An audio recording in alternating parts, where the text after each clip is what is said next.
mas pela grandeza do amor que ele sente por todos os seres humanos da Terra. Sabemos que ele tem conhecimento que nós estamos tentando chegar até ele. Suplicamos, então, em teu nome, Jesus, que os bons espíritos nos assistam e que todos nós possamos, nas nossas manifestações, adquirir a luminosidade que nos permita entender estas maravilhosas lições que constituem o Evangelho, que vai servir como tema referencial para as considerações de hoje.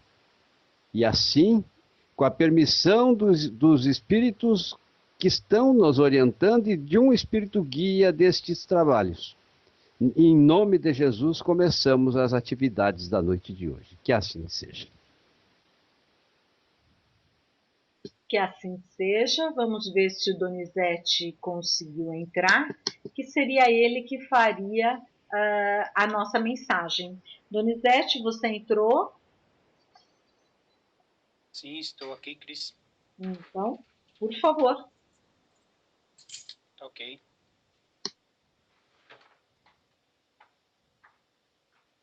Amparo espiritual. No plano físico, onde apareça a cultura social, multiplicam-se dispositivos de segurança contra desastres.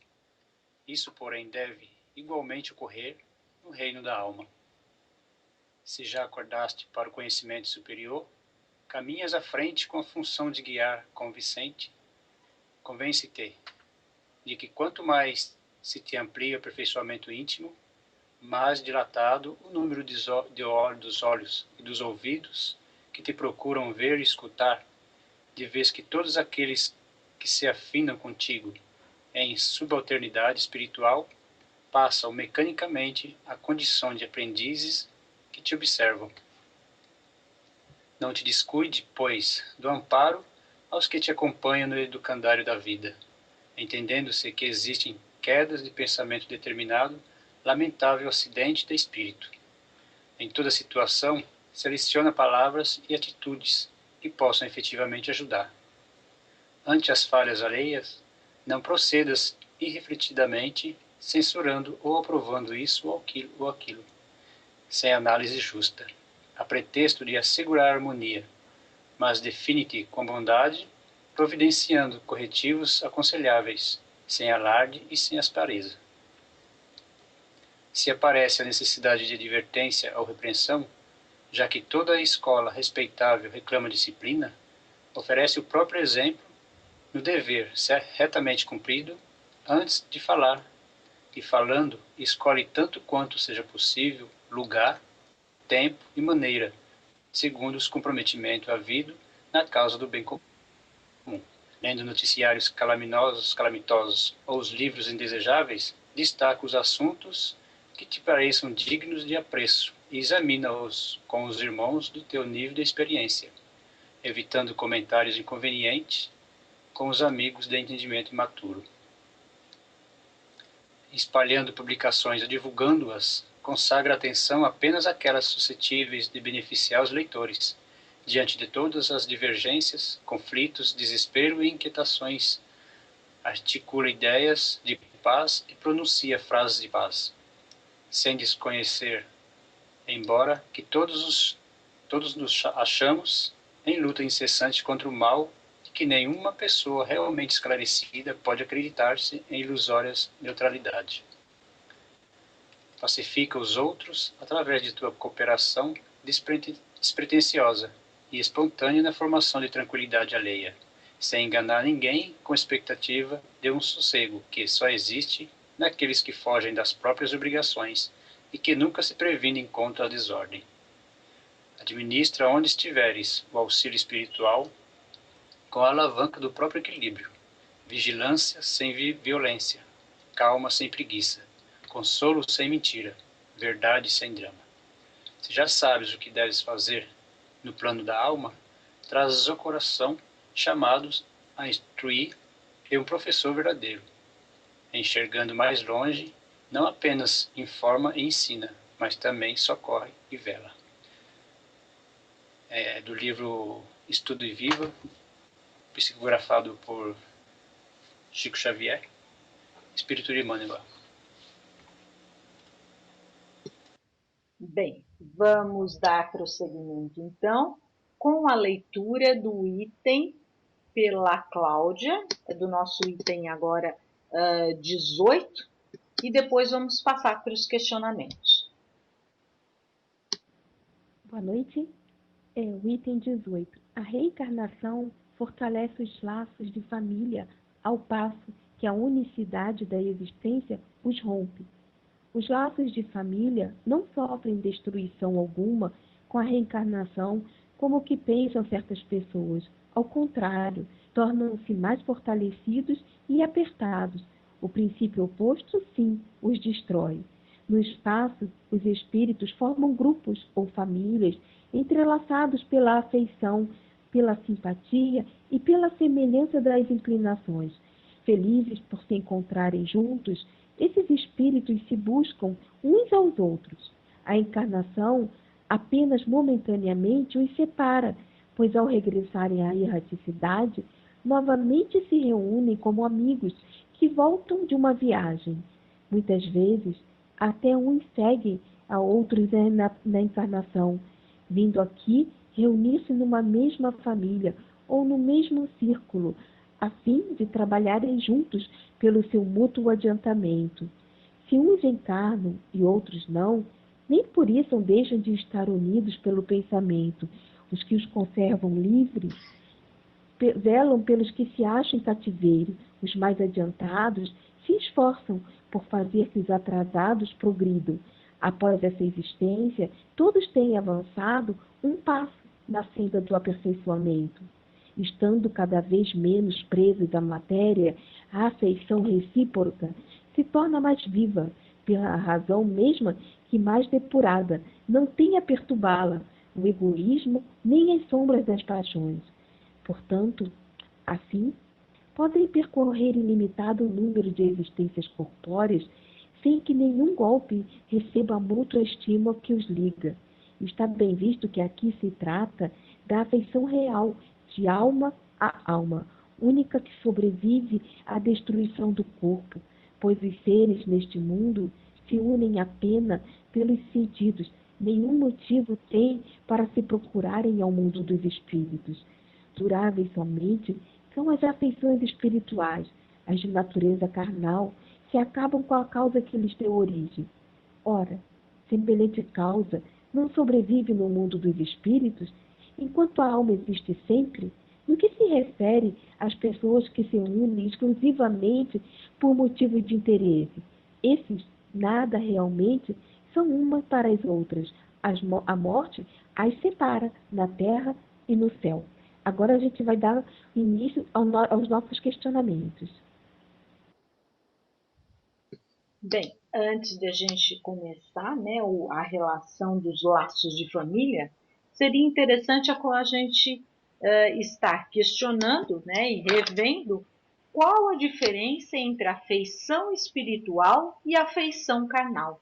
Como é que a gente pode estar vendo essas duas afeições? Aqui mesmo no Evangelho nós já lemos, mas a afeição espiritual seria verdadeiramente aquela que liga as almas, é a única que sobrevive à morte do corpo.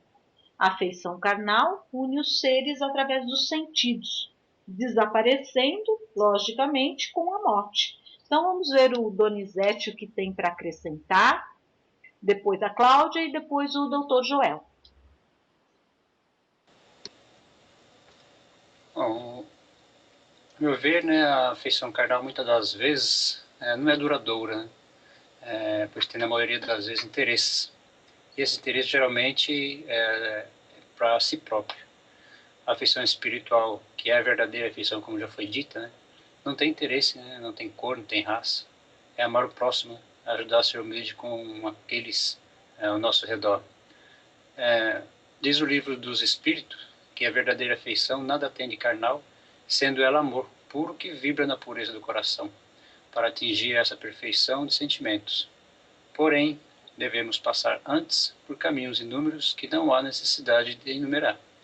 O Espírito, tornamos a dizer, é perfeito por ter saído da vontade perfeita. Todavia, todas as qualidades angelicais dormem na sua intimidade, esperando as mãos do tempo, em obediência a determinado espaço, para despertá-las. O anjo é um espírito despertado, por já ter trilhado os longos caminhos que podemos chamar de calvários, edificando a própria vida em se ajustando à vida de Deus. Cláudia. Se toca para eu falar. Pode falar, professor, pode falar. Estamos pensando nos dias atuais. Estamos pensando no aprimoramento que está existindo entre as pessoas no que se refere à exaltação à beleza física. Num princípio de seleção genética que acontece, as pessoas geralmente muito bonitas escolhem para seu companheiro ou companheira outros tantos bonitos. E é quando acontece, em função da beleza física e também da exacerbação dos sentimentos físicos no aspecto genésico, acontece e se verifica nas pessoas. E é quando então existe a atração carnal, como foi dito antes. Fato este que nem sempre quando se conduz sem amor espiritual e se conduz tão somente pela exacerbação dos sentidos físicos, uns terminam fazendo o outro de objeto, tão somente de objeto que satisfaz suas necessidades biológicas e prazerosas do ponto de vista físico. Percebam, pois, meus irmãos, que estas uniões, e a gente percebe até mesmo tomando como base as informações divulgadas nos veículos de comunicação, que artistas, às vezes muito bonitos e muito famosos, têm uma duração muito transitória porque atraíram-se tão somente por causa dos sentimentos carnais. Logo depois trocam de consorte, porque a lei facilita e é como se a nossa sociedade do presente fosse cada vez mais complacente com relação a esta postura comportamental. Mas o que acontece é que dentro das leis de causa e efeito sempre ocorrem muitas transgressões contra as leis divinas entre estas pessoas que agem deste modo. A atração carnal, tomando por base a beleza e os aspectos de sedução física, acontecem muito nas baladas.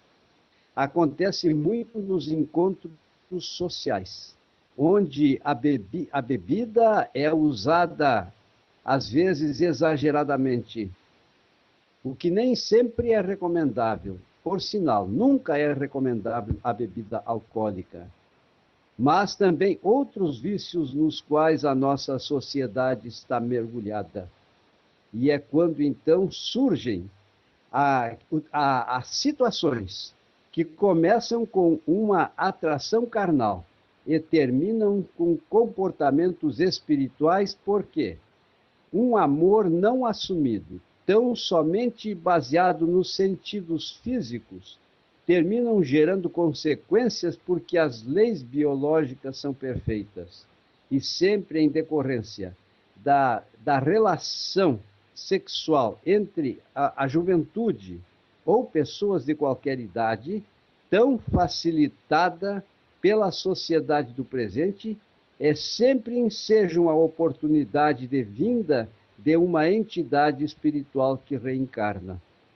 E o pior é que quando estamos em meio à juventude, analisando como analisamos, nem sempre eles têm condições de assumirem seus filhos. E então acontecem aquelas notícias tristes que nós conhecemos tão bem através dos veículos de comunicação. São crianças enjeitadas, crianças criadas nos asilos, e vejam só quanta coisa, ou crianças criadas pelos avós, ou ainda crianças abandonadas à própria sorte. E assim, então, a gente tem que a atração carnal deve existir, sim, entre as pessoas que se sentem atraídas e querem ter uma vida conjugal e constituir uma família. Mas, além disto, é necessário que exista, neste convívio, na fase de namoro, a afinidade espiritual e até mesmo um casamento energético de aura, digamos assim, para então, sim, as pessoas optarem pela vida a dois e assumirem o compromisso das consequências do seu amor, que não será só carnal, mas será também espiritual. Não sei se tem mais alguma coisa a colocar. Muito bem colocado, professor Joel. Na verdade, então, fica claro, né, que o laço físico é mais o carnal mesmo, na verdade, é aquilo que a gente vê, né? E para uma relação ser duradoura tem que ser bem mais que isso. Vamos ver se a Cláudia tem alguma coisa para complementar. Importante, meus irmãos e minhas irmãs, o instinto sexual é uma lei biológica que se manifesta em cada um de nós, é maravilhosa, mas entre os espíritas e entre todos aqueles que optam pelos ensinamentos do Divino Mestre Jesus, precisamos, em primeiro lugar, aprender os caminhos que devem ser percorridos para exercermos um controle nestes sentimentos contra os quais a gente nada tem quando eles são assumidos com responsabilidade. Na ordem social, a atração entre homem e mulher é natural. E é preciso que reconheçamos que, graças a isto, existem as reencarnações. Na ordem social, através das mulheres, as personalidades atravessam as gerações, as personalidades espirituais. Então, é importantíssimo, nada contra a atração sexual, e o espírita não tem aquela visão que era possuída e ainda é defendida nos dias atuais, em que a atração sexual é considerada um pecado de origem por alguns, porque na minha infância me foi ensinado assim, esse jeito de ser dos seres humanos. E, finalmente, a gente hoje sabe que quando é responsável e quando não existe culpa e quando a união se verifica dentro dos parâmetros que uma sociedade estabelece, não tem culpa e é algo maravilhoso. Então, nada contra a atração sexual. Nós não somos puritanos, mas somos analistas que se embasam nos ensinamentos de Jesus. E precisamos, então, nestes embasamentos, tomar como base a nossa felicidade tão somente vai existir se é feliz o nosso semelhante. No caso, o casal que estão enamorados e que devem se unir dentro dos parâmetros como Cristo nos ensinou e como a gente procura seguir. Isso mesmo, professor Joel. Então, disso nós vamos passar para o próximo questionamento, mas fica bem claro que quando a gente tem como embasamento uma relação apenas, uma afeição carnal, ela é passageira, ao passo que quando a gente tem uma afeição espiritual, ela vai se prolongar, porque o espírito é eterno, enquanto que o corpo não é eterno. Seria isso. Manifesta-se, em primeiro lugar, às vezes, a atração carnal preponderante, de forma preponderante, mas na medida em que os seres apaixonados vão se conhecendo, começam a aceitar as virtudes e identificam cada vez mais as virtudes do seu cônjuge, ou vice-versa, mas vai aumentando as proporções deste amor. Hoje, inclusive, a minha esposa confessou para mim o seu amor e eu digo, eu também te amo, e nós nos entendemos e o nosso amor vai aumentando. E, não obstante eu esteja me aproximando dos 80 anos, um amor espiritual imenso existe entre eu e ela, e tenho certeza que a recíproca é verdadeira. Então, assim deve ser. Começa, às vezes, com a atração carnal, mas existe no fundo de nós a intenção de termos também a união espiritual. E quando identificamos as virtudes e elas entram num grau de afinidade perfeita, então é o casamento de aura, e os seres se unem, constituem família, têm filhos. A espiritualidade participa nestes eventos todos. Inclusive as entidades espirituais, vejam, meus irmãos, chamam e protegem os lares quando acontece a relação entre os membros integrantes de um casal. Eles dão uma proteção total, ali não invadem espíritos inconvenientes, e eles chamam de atrito celular. Vejam, só nas obras de André Luiz a gente vê isso. Não tem por que existir da nossa parte o constrangimento em abordarmos assim estes assuntos, porque é a oportunidade em que as verdades têm que ser postas em evidência e o mundo precisa saber como o espírita encara este fato. Será que eu fui bem sucedido? Foi sim. Inclusive aqui no chat, um dos ouvintes colocou, né, que a espiritual nos acompanha pela vida toda e a carnal é transitória, justamente por causa da morte do corpo. E aí a gente percebe, né, professor Joel, como é muito importante, hoje em dia está meio fora de moda, né, mas é muito importante a fase do namoro. Porque tudo, como o senhor colocou, começa com uma atração física, o que não é errado, só que depois com o conhecimento, através do namoro, é que vai transformar numa afeição espiritual ou não. Por isso é que tem o namoro, para conhecer melhor, né? E deve ser com um certo respeito. Eu sou do tempo em que, no namoro, que sempre é um anteprojeto de constituição de uma família, eu pedi permissão aos pais para namorar a minha esposa. E existia entre nós um respeito. E a intimidade foi aumentando na medida em que o tempo passou. E 5 anos após, a gente casou. E graças a Deus estamos unidos e felizes, vencendo os nossos problemas, porque toda a vida é acompanhada de problemas. Muitas vezes são problemas até kármicos, que fazem parte de outra existência, e um processo de reparação é preciso que aconteça.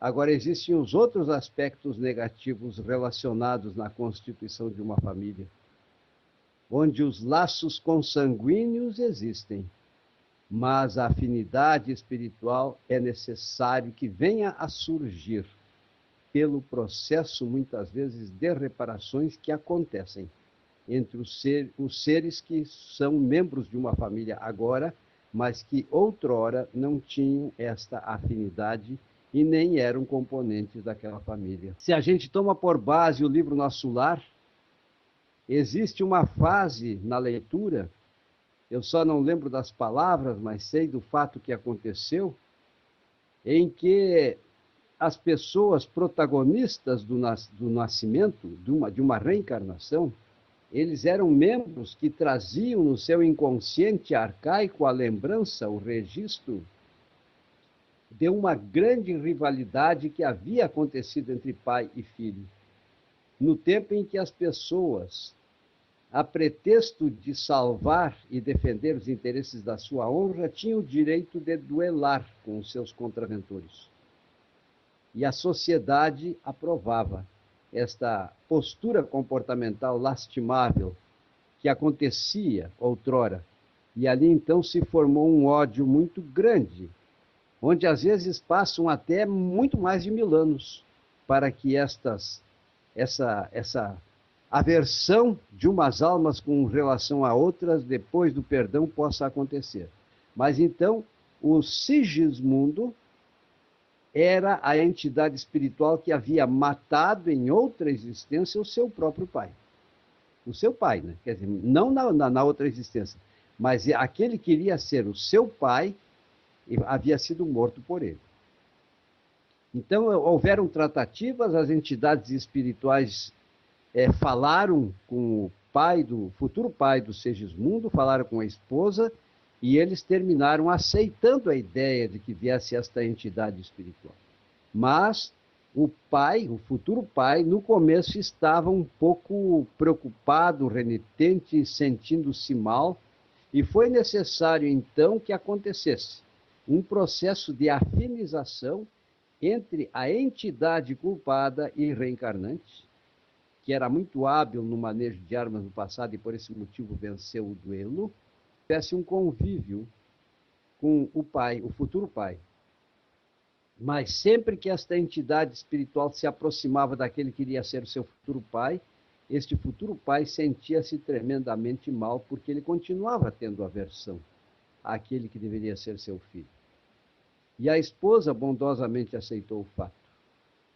Então Segismundo foi mergulhado num sono quase hipnótico. Adormeceu, porque ele também tinha virtudes e merecimentos para ganhar esse tratamento. E entidades espirituais maiores submeteram Sigismundo, já adormecido, inconsciente, a passes magnéticos poderosos. E estes passes magnéticos poderosos começaram a retirar substâncias do corpo espiritual de Segismundo, que era uma pessoa adulta, espiritualmente falando. E esse corpo começou a se apequenar e, não obstante, mantivesse em si todos os registros de virtudes e culpas e erros inerentes a ele mesmo e adquiridos no seu passado. Quando Sigismundo adquiriu as proporções físicas de uma criança pequenininha, recém-nascida, foi amorosamente entregue para esta mãe. E esta mãe, então, pegou esse filho amorosamente e introduziu no seu ventre, começando, então, o processo de ligação. Porque antes, quando se sabe que vai acontecer a gestação, existe a imantação da entidade espiritual em relação à mãe. E ali, então, ligou-se ao embrião, já consubstanciado pelo processo de concepção, porque o ato sexual já havia acontecido. E esse embrião começou, então, a se desenvolver. E na medida em que esse desenvolvimento foi acontecendo, a entidade espiritual foi ligando-se cada vez mais, célula a célula. E enquanto a criança ia se desenvolvendo, o perispírito que havia sido apequenado também foi sofrendo um desenvolvimento proporcional. Então percebam, meus irmãos. E assim então nasceu a criança. E pelos laços consanguíneos, e pelas virtudes da mãe amorosa, o pai terminou amando muito esse filho. E assim, através dos laços de amor, uma inimizade que durava desde centenas de anos, começou a desaparecer e a ser substituída pelo amor. Isto é o que acontece quando existe um casamento responsável e pai e mãe primam pelo cristianismo e seguem a doutrina do Consolador prometido. Mas nem sempre isto acontece. Muitas vezes, entidades espirituais que são perversas e participam nas baladas daqueles momentos pornográficos, ou mesmo entram nos bordéis, onde essas formas de relações tão somente com motivo de prazer físico acontecem, poderão reencarnar. E é quando poderão também acontecer nascimentos de filhos problematizados, que irão ser o suplício dos pais. Mas Deus é sábio. Quando estas coisas acontecem, a divina providência, na sua sabedoria, aproveita estes momentos para que todos os protagonistas do drama, tendo ou não transgredido leis divinas, usam daquela oportunidade para ter um degrau a mais a ser galgado na sua escala evolutiva. Então, percebam, meus irmãos, como existem considerações e ilações que podemos desenvolver relacionadas com este tema tão importante. Eu não quero estabelecer aqui nestas considerações a direção das nossas análises. Por esse motivo, se os irmãos que estão dirigindo este programa que desejarem formular alguma pergunta, nós tentaremos responder, porque já dizemos com toda sinceridade, a gente tem experiência, mas também temos a noção dos nossos limites e talvez tudo não saibamos. é bom que você deixe bem claro. Fale, eu acho que ficou bem explicado. Vamos passar então para a segunda questionamento, que seria: como é a relação afetiva dos espíritos no mundo espiritual? Só que antes disso, tem participantes aqui no chat, que ele está perguntando quanto tempo leva um espírito para reencarnar, né? A gente sabe que não existe um tempo exato, né? O Donizete até respondeu. Vai de acordo com a sua necessidade espiritual.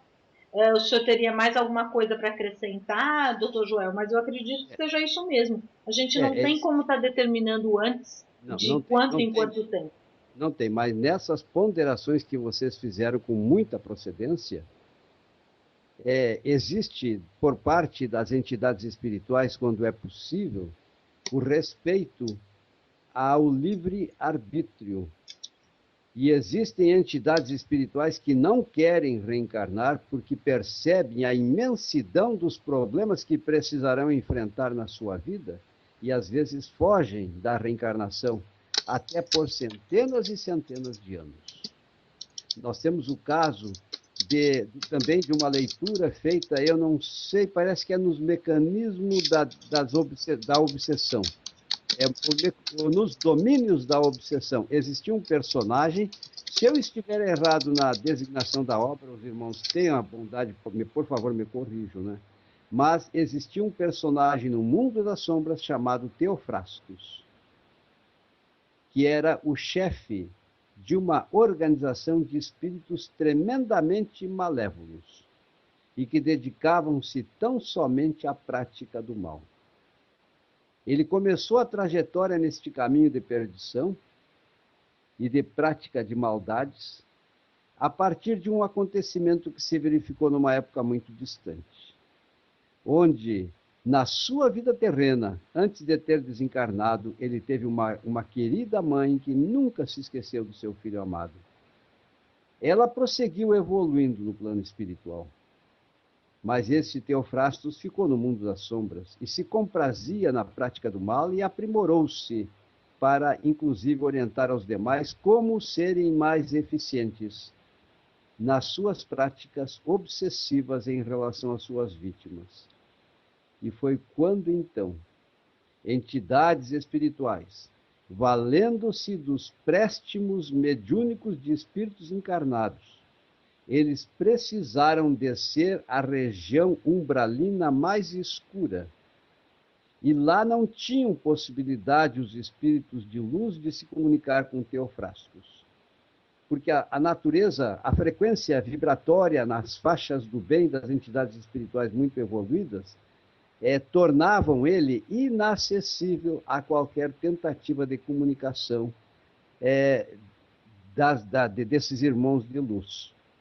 E então eles valeram-se dos préstimos, esse irmão de luz valeu-se dos préstimos de médiuns, que desceram com ele até a região umbralina mais baixa.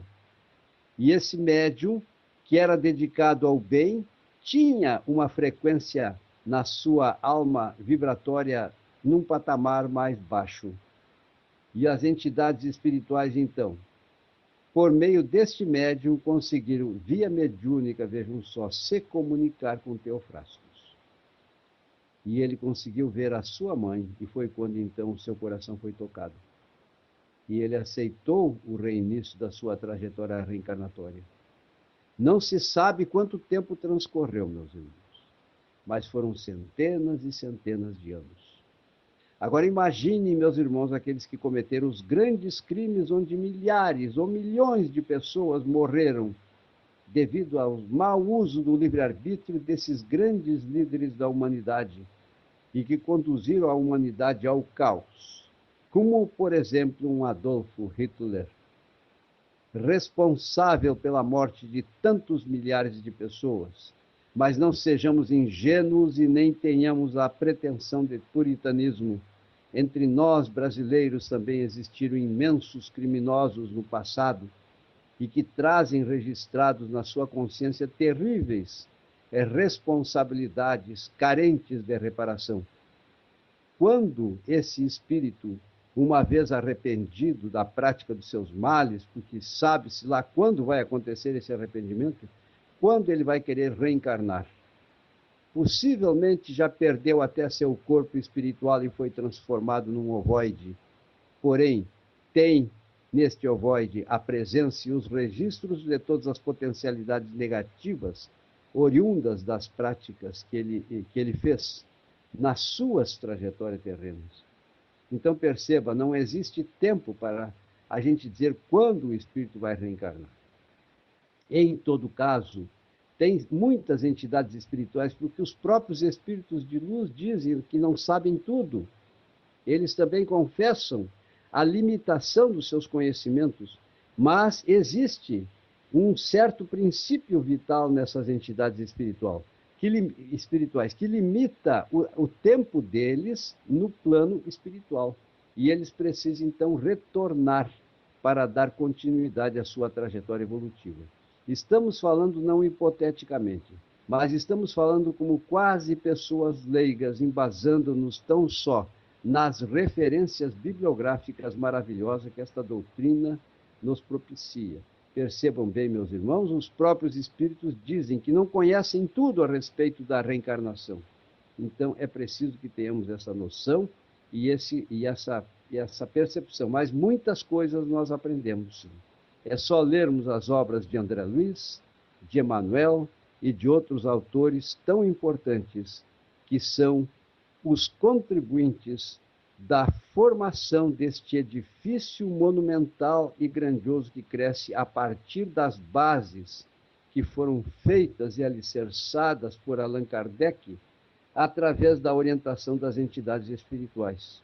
E, neste caso, esse edifício cresce, mas existe sempre a nossa consciência. Nós somos limitados e não sabemos tudo.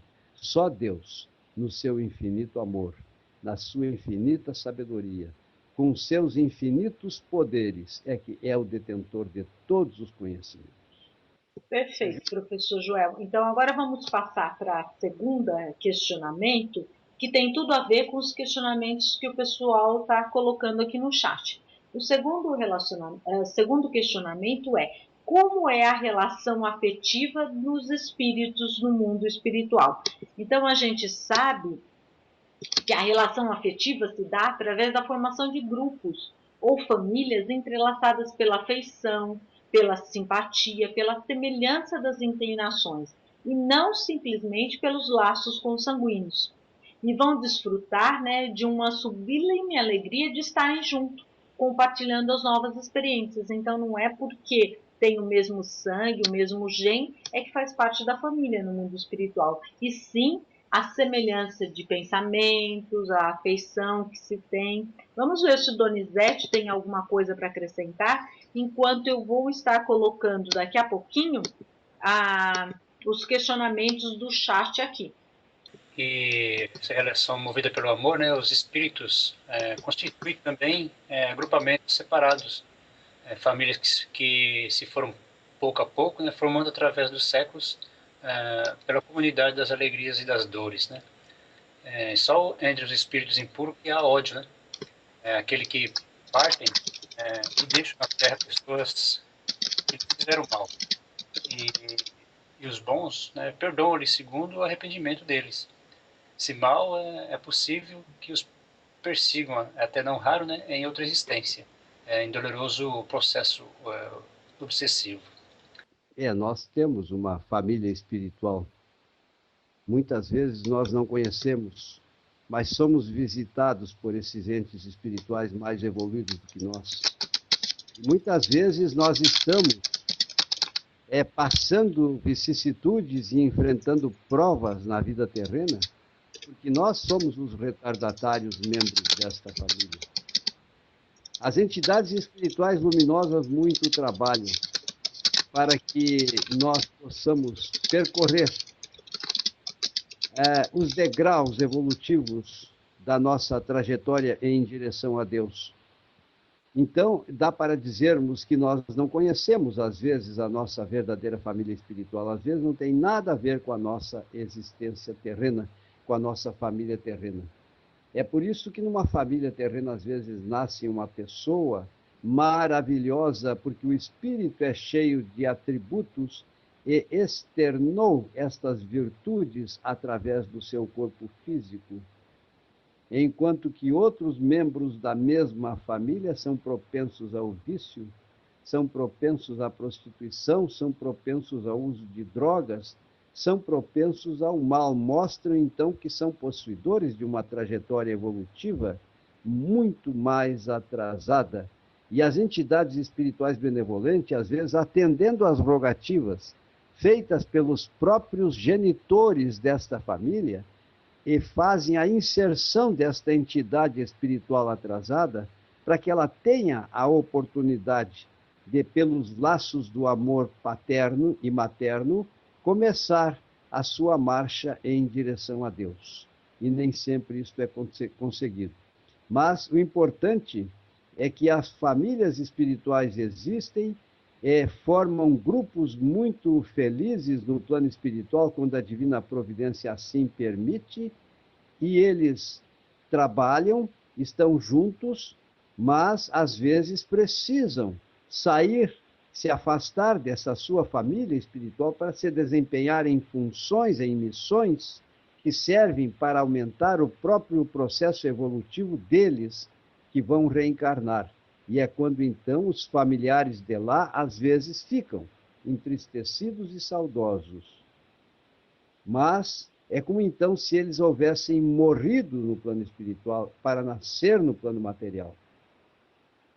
E o mesmo acontece com as entidades espirituais muitas vezes atrasadas, que são os espíritos retardatários na sua evolução e que ganham a oportunidade de ingressar numa família para serem encaminhados dentro dos meandros da prática da virtude, dentro dos parâmetros que Jesus estabeleceu como referencial.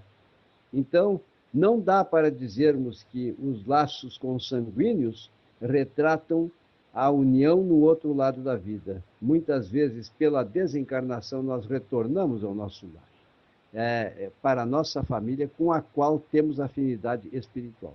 E outras vezes constatamos também, eu até tive o privilégio de conhecer uma família nessas condições, em que um irmão meu, que até foi para o outro lado quando tinha já 86 anos de idade, ele teve o privilégio de ter tantos filhos e todos eles maravilhosos e uma mãe maravilhosa. São espíritos que merecem viver e usufruir a felicidade consequente da sua trajetória evolutiva.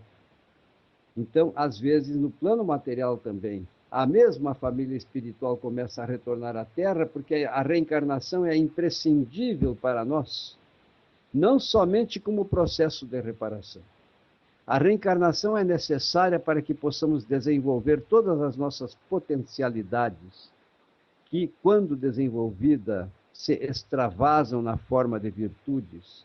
Precisamos reencarnar para conseguirmos amealhar e aumentar cada vez mais os nossos conhecimentos relacionados com a criação de Deus, que é o nosso Pai infinito. Porque todo o campo de conhecimentos que adquirimos são propriedades e atributos divinos, dos quais nós nos apropriamos e interiorizamos tais ensinamentos, e assim nós crescemos.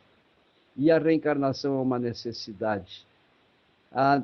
Para evoluirmos, através do nosso corpo, nós conseguimos o grau de progresso necessário no plano material. Quando num dia não tivermos mais necessidade das provas reencarnatórias, outras tantas virtudes precisarão ser desenvolvidas através do nosso próprio trabalho. Então, a reencarnação e os laços de família, seja consanguíneos, seja em laços espirituais, representam os meios pelos quais nós conseguimos a nossa andança, digamos, em direção a Deus. Bem dentro, como eu sempre digo e já disse na outra vez, quando nós tivemos a oportunidade de falar, dentro da parábola do filho pródigo, o pai aguarda seus filhos desviados do caminho e fica imensamente feliz quando este retorno acontece. Não sei se eu fiz alguma digressão que fugiu do tema, meus irmãos, mas espero que vocês até me esclareçam ou perguntem alguma coisa mais para ficar mais claro o objetivo que eu tinha. Tomara que isso aconteça. Não, professor Joel, tá ótimo. Eu vou só comentar aqui o que os nossos ouvintes estão colocando ali no nosso chat, né? Então, Sim. tem a Ana que ela coloca também, dizendo que a gente falou se poderia reencarnar, o tempo de reencarnar, logo depois ela pergunta, nós respondemos. Se a pessoa morre nesse estado, eu imagino que seja no estado, nesse mundo que estamos de provas e expiações, ela pode tão logo reencarnar? Nós colocamos que sim, tudo vai estar de acordo com a necessidade espiritual e o livre-arbítrio, como o senhor já colocou. Aí nós temos a pergunta, uma outra pergunta que ela coloca. Um espírito que não pertence a uma família pode fazer uma reencarnação para orientar os membros desta, auxiliando mesmo em criança? O senhor já respondeu, nós respondemos também, Sim, dizendo que sim, né? Que os claro. laços, na verdade, da família espiritual não são os laços de sangue, mas de afinidade. E dentro desse contexto, nós temos ainda as necessidades que cada um tem de aprendizado, né? A reencarnação nada mais é do que um novo aprendizado, uma nova oportunidade. Sempre. Então, eu acho que o senhor já explicou bem, já colocou o que ela gostaria de saber. Aí ela coloca mais um questionamento. Podemos saber se um ente querido já reencarnou, sentindo sua presença em um pequeno, uma criança, no sentido, a gente coloca que a gente pode imaginar, mas a certeza absoluta a gente nunca vai ter, a não ser que esse espírito diga para a gente que reencarnou e é determinada pessoa, ou pelas ações da pessoa. Mas certeza absoluta a gente não vai ter, né? Mas existem estudos, minha irmã. O autor é Carl Miller, que fez pesquisa, e parece-me que também em Baçaí, é um irmão que também já não está entre nós, fizeram pesquisas e constataram nestas pesquisas a comprovação de um fato. Tem casos excepcionais e acredito que a divina providência permita apenas para esclarecer e para convencer aqueles que precisam ver para crer, como a semelhança de Tomé, quando Cristo chamou e mandou que ele tocasse em suas chagas, para ver que realmente Cristo estava. Bom, então, tem casos especialmente estudados na Índia e até mesmo aqui no Brasil. É pena que eu não tenha tanta leitura quanto eu gostaria para dar detalhes pormenorizados. Mas crianças, às vezes, são flagradas, meus irmãos. Já foram flagradas e a bibliografia traz esses registros, falando línguas mortas, sem que os pais soubessem, sem que elas houvessem notado. Elas falavam uma língua que já não era mais usada. Foi uma imersão da alma que se extravasou através do corpo e as crianças estavam brincando e não sabiam. Estavam recordando e vivendo uma situação do passado. Outras crianças, e tudo isso fato mais ou menos, eu diria comprovado, porque Carl Miller, ele escreveu um livro, e eu tenho aqui comigo em casa, de uma menina, parece-me que lá do mundo oriental, que recordou-se da sua outra existência quando era menininha de 4, 5 anos, e falou tanto e forneceu tantos detalhes que aquilo foi despertando a curiosidade dos pais. Até que esse próprio Carl Miller acompanhou os acontecimentos e esta criança foi levada ao local onde ela pretendia ter nascido. Encontraram a rua, encontraram a casa com as características que a criança havia previamente descrito e encontrou seu ex-marido. Conversou com seu ex-marido, que já era uma pessoa velha, e aí a menina perdeu um pouco o seu equilíbrio emocional e ficou muito irritada com ele. Porque no meu leito de morte tu prometeste que não ia te casar com outro e agora te encontro aqui casado. Ficou irritada, mas ela lembrava-se da outra existência, né? Foi quando então o velhinho, convencido que realmente ela era a alma da sua ex-esposa, primeira esposa, perguntou: onde tu guardaste o dinheiro que eu sempre dava para te esconder. Nós estamos com dificuldades. A guria foi direito ao lugar onde estava e entregou o dinheiro que estava guardado ainda nesta casa para o seu ex-marido. Passaram-se os tempos e a criança foi esquecendo, esquecendo, esquecendo, e depois que completou a adolescência não se lembrava de mais nada. Percebo então que nós temos realmente citações de fatos que nos permitem a lembrança, sim, e até mesmo a constatação de que nossos filhos poderão ter sido nossos avós, nossos bisavós, e às vezes a recordação até é possível, inclusive no campo dos conhecimentos. Eu vou citar para vocês, porque está registrado numa revista Reformador, que me parece já tem 10 ou 11 anos a sua edição. Eu tenho aqui em casa, na minha coleção de revistas Reformador, e o nome dele parece que é Alessandro Alerano. Esta criança nasceu no México. Está a sua fotografia na revista. Ela aprendeu sozinha, começou a aprender a ler sozinha com 2 anos e pouco de idade. Com 3 anos começou a apresentar a manifestação de conhecimentos. Com 4 anos já falava de medicina e falava de doenças e falava de diversos pensamentos de profundidade, e os pais apavoraram-se. Esta criança está tomada pelo demônio. Como é que pode ser isto? Mas acontece que pais humildes e não possuidores de muitos estudos, o pai era funcionário da Universidade do México e foi lá se aconselhar. E então os médicos, os professores pediram que levassem essa criança até lá e conseguiram perceber a profundidade dos conhecimentos médicos que esta criança já possuía. E então na foto nós percebemos uma criança pequena com uma fatiota branca sobre uma cadeira, alcançando o púlpito de um anfiteatro, onde doutores e pós-graduados altamente especializados no campo da medicina, maravilhados, escutaram uma aula proporcionada por esta criança.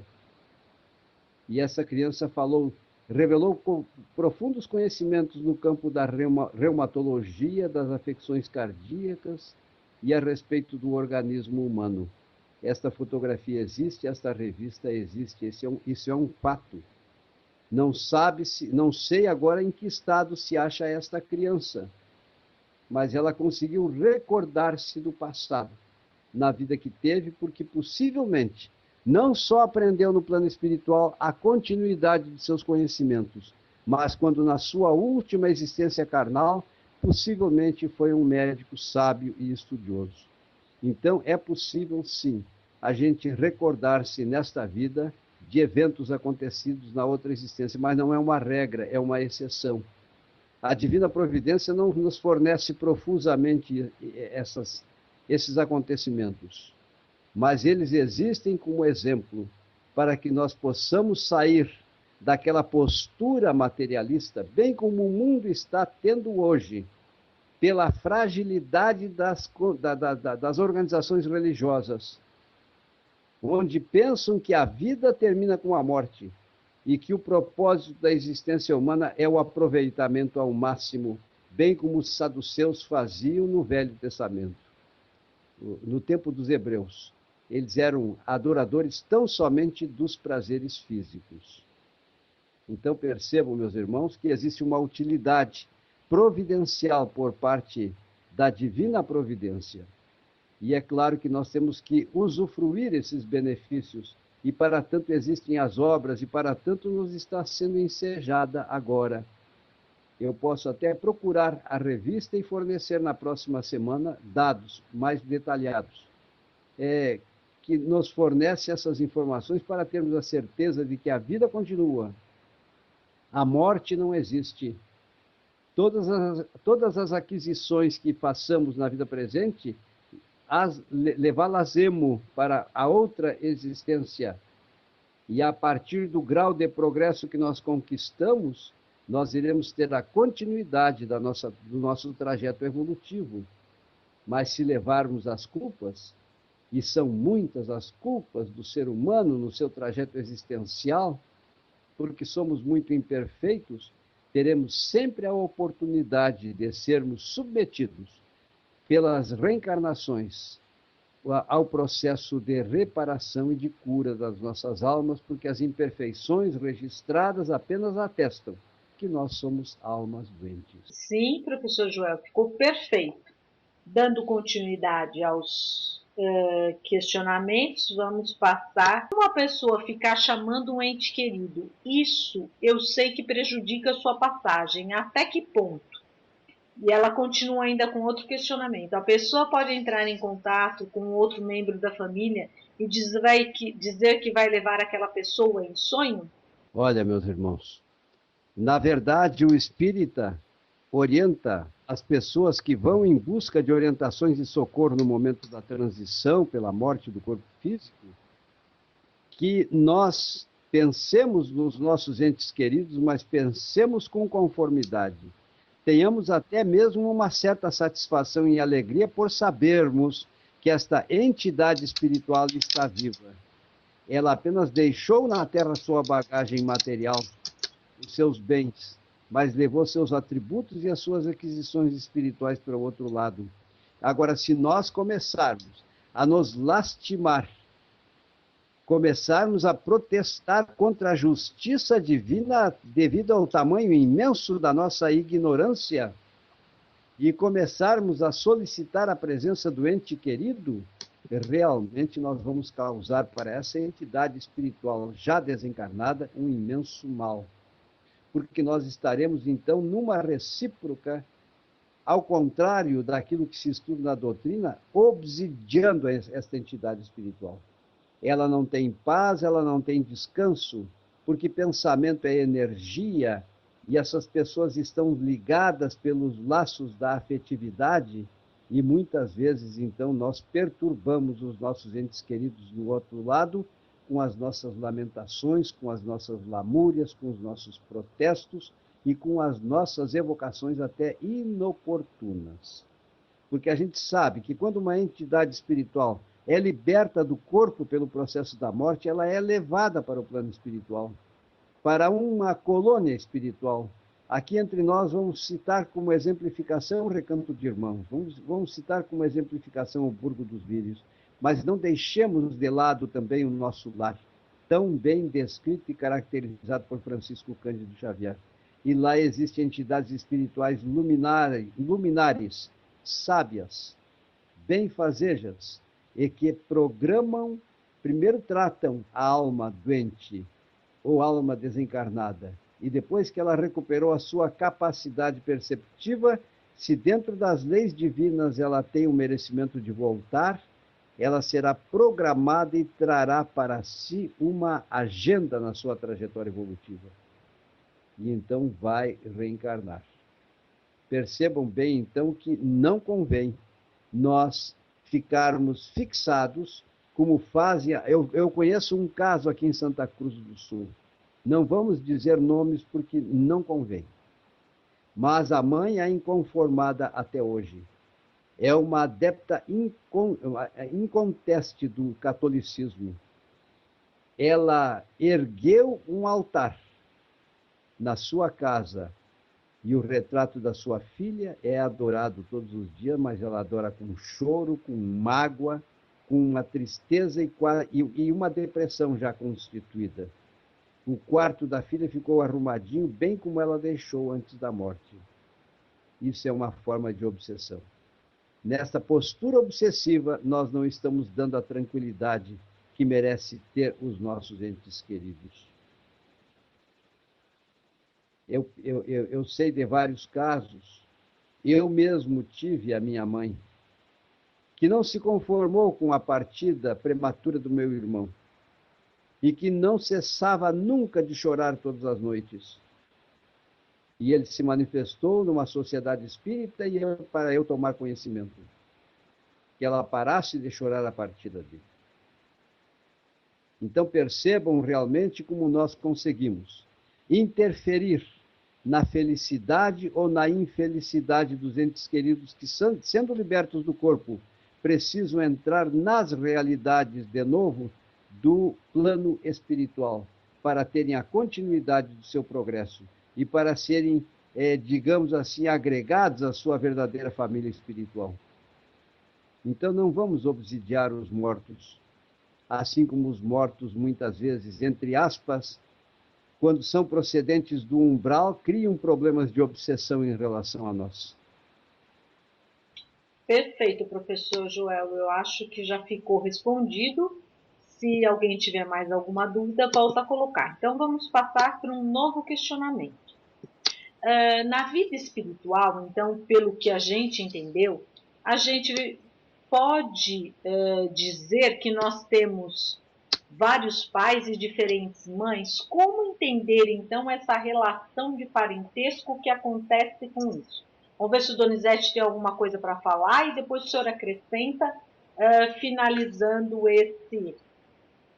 esse contexto aí. Então, Cris, devemos entender que as relações, né, consanguíneas decorrentes da carne no mundo espiritual desaparecem. Todos somos irmãos, né? Filho de um único Criador, que é Deus, né? No Evangelho segundo o Espiritismo, os laços de sangue não estabelecem necessariamente os laços espirituais. O corpo procede do corpo, mas o espírito não procede do espírito, né? Porque este existia antes da formação do corpo, o espírito. O pai não gera o espírito do filho, fornece-lhe apenas o envoltório corporal, mas deve ajudar seu desenvolvimento intelectual e moral para o fazer progredir. Então, a cada encarnação, temos pais, mas só para efeito de formação de um corpo carnal. É uma roupagem, né, para um espírito reencarnante, pois esse mesmo espírito, né, que são nossos pais, poderiam ser um irmão, né, nosso, ou um amigo, ou de uma outra encarnação. Então, na verdade, nós temos muitos pais e tivemos muitas mães no plano material, e que terminarão sendo, no trajeto evolutivo que é concedido a nós pelo amor divino, a oportunidade de constituirmos os membros da verdadeira família que somos. Muitas vezes hoje, o nosso filho ou filha pode ter sido o nosso avô ou bisavô de antes, ou avó ou bisavó. Eu tenho um caso na minha família, onde existem grandes evidências de que uma das minhas filhas foi a minha avó, que já retornou. Por tudo, inclusive por depoimentos de entes queridos que pertenceram à minha família. E os meus antepassados, que quando eram vivos, ficavam surpreendidos. Eu estou enxergando a fulana de tal que vinha a ser a minha avó, né? É exatamente igual, mas o comportamento também era parecido. Então, é preciso que a gente lembre que quando no Monte Sinai aconteceu a formação das tábuas da lei, que para mim é um fenômeno de manifestação física, onde do plano espiritual projetou-se ou materializou-se no plano material as tábuas que tinham o decálogo. No primeiro mandamento está escrito assim: eu, o Senhor teu Deus, sou Deus zeloso que vos tirou da terra do Egito, da casa de servidão. Não erguereis ídolo, e nem lhes prestareis adoração, e nem adorareis imagens que estão em cima nos céus ou nas águas sobre a terra. E depois, isso aí é parte do primeiro mandamento do decálogo. E depois, então, Kardec cita no pé de página que havia sido suprimido pelos adeptos das crenças religiosas o seguinte, na continuidade, então, do primeiro mandamento. Porque eu, o Senhor teu Deus, sou Deus zeloso que puno a iniquidade dos pais nos filhos, na terceira e na quarta geração daqueles que me ofenderam. E uso de misericórdia para com todos aqueles que me amam e guardam os meus mandamentos por 1000 anos. Percebam bem, meus irmãos, que na terceira e na quarta geração é que nós teremos a oportunidade de voltar e responder pelos nossos atos.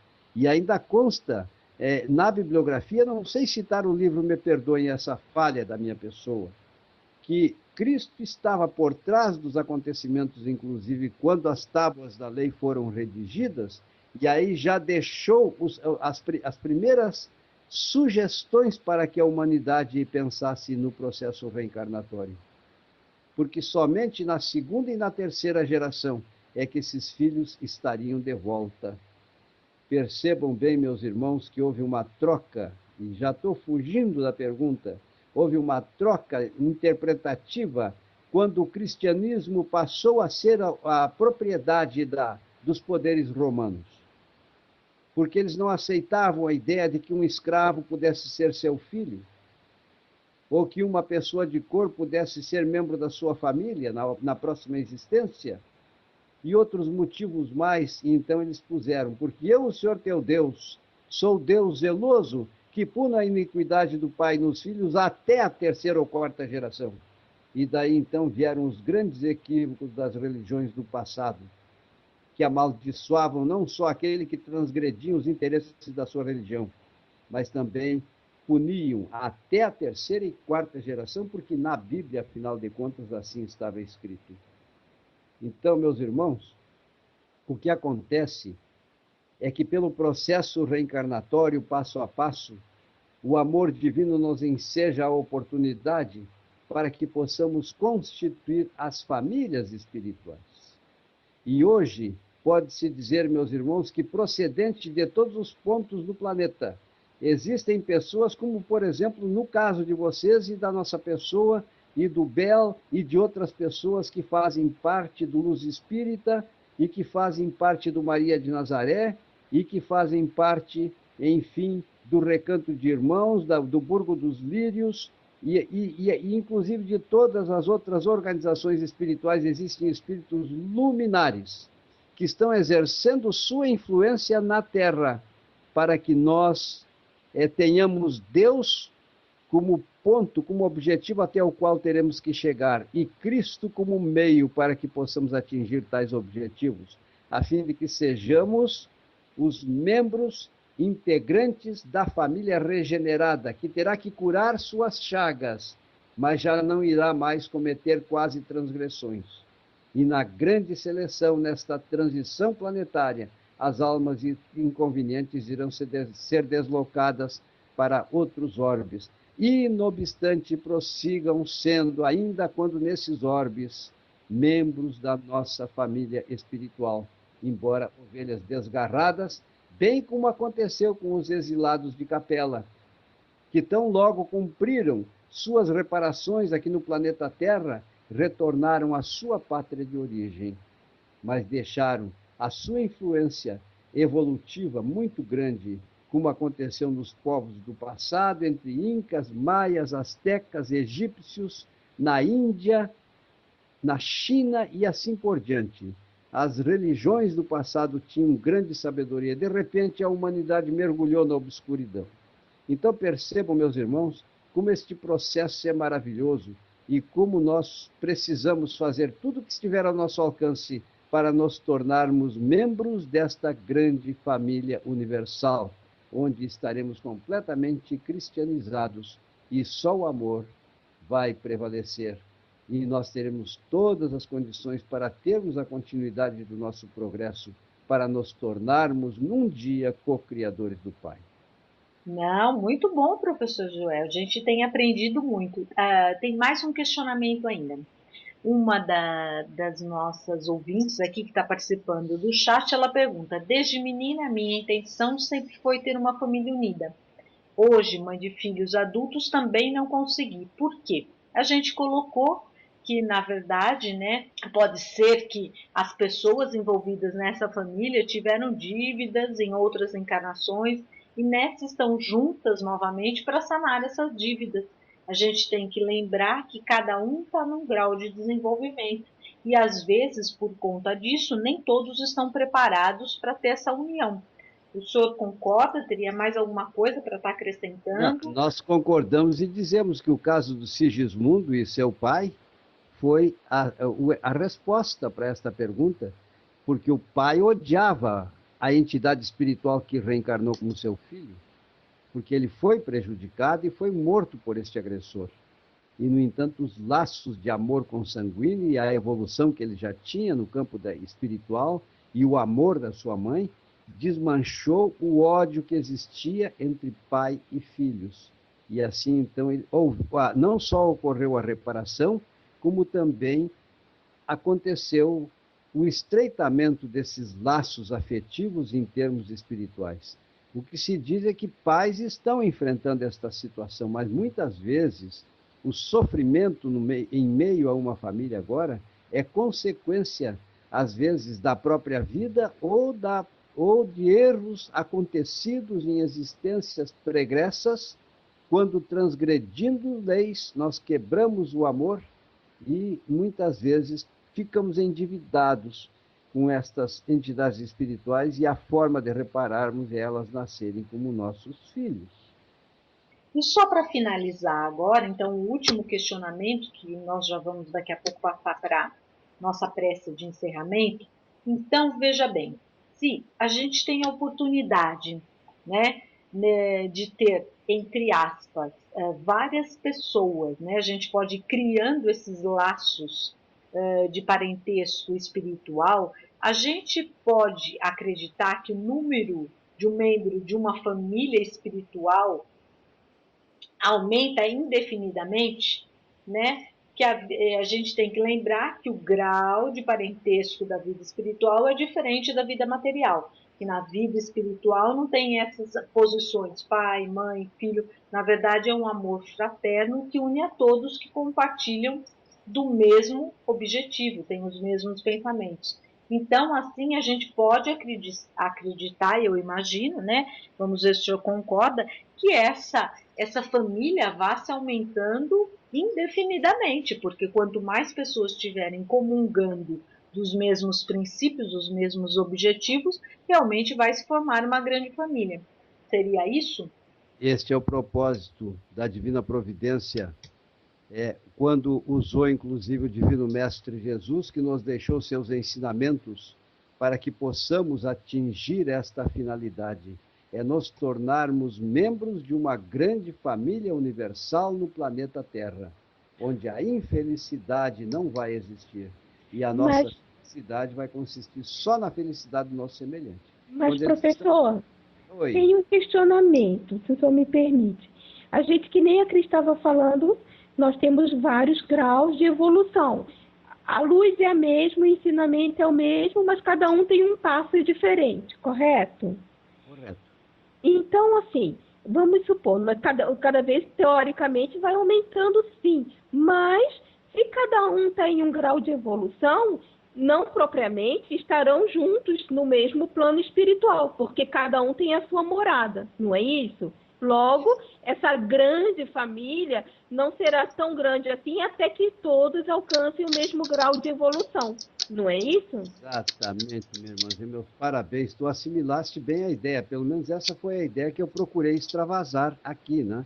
Uhum. É porque nós temos que progredir em direção a Deus e quando tenhamos completado essa nossa trajetória evolutiva, nós seremos membros todos de uma grande família assim. Todos Com certeza. Vão completar a sua trajetória evolutiva, porque o que Deus disse a Cristo? Nenhuma só de minhas ovelhas do meu aprisco deverão se perder. Então, exatamente. Todos nós temos essa oportunidade. O que é o tempo dentro da eternidade, minha irmãzinha? Senão a sucessão das coisas transitórias e tão relativas. Exatamente. Perfeito. Então, no futuro, a gente vai ser membro de uma grande família universal. Sim, uns vão chegar a esse patamar mais tarde, outros mais cedo. Mas dentro da eternidade, num dia todos nós vamos ser espíritos sábios, puros, benfazejos e até mesmo desprovidos da necessidade das provas reencarnatórias. Com certeza. É que nem analogicamente nós poderíamos citar como as corridas que as pessoas fazem, essas travessias, onde alguns chegam bem antes, outros dão uma parada, descansam, mas continuam a caminhada até chegar. E sempre está ali todo mundo aguardando o último a chegar. É a mesma coisa, não existe um tempo. cada um no seu tempo, né? Que no nosso caso, esse tempo é evolução. Cada um na sua maturidade espiritual de evolução, não é isso?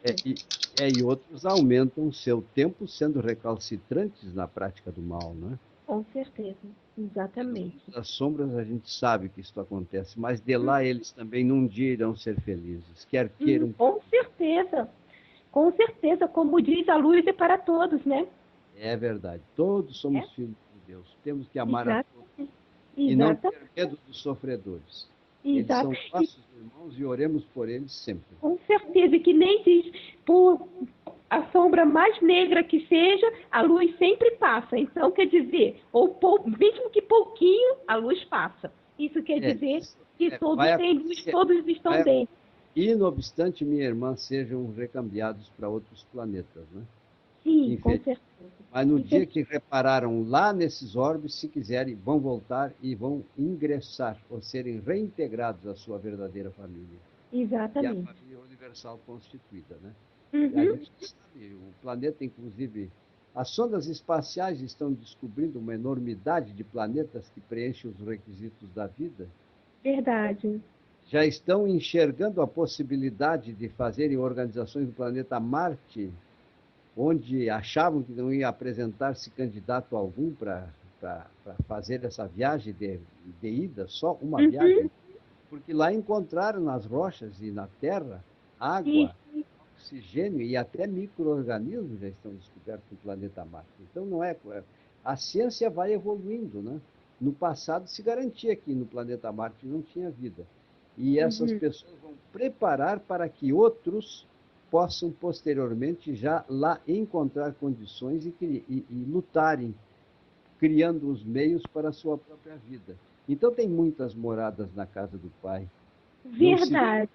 Não se turbem os vossos corações. Se assim não fosse, eu já teria dito.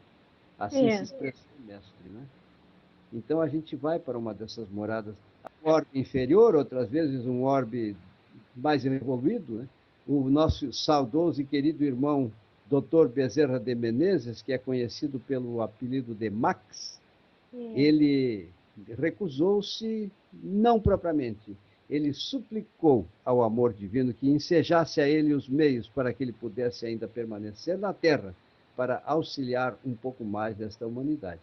E está aqui nos auxiliando, mas já poderia ter ido para um orbe mais alto. Já poderia ter ido, né, professor? Verdade, mas ele prefere aguardar os irmãos, né? Auxiliá-los. Casos de espíritos evoluídos, como vocês disseram no começo das considerações, ingressam numa família de pessoas cheias de problema para encaminhar os membros dessa família e viabilizarem o crescimento das mesmas e até mesmo a cristianização, enfim, a reparação das mesmas.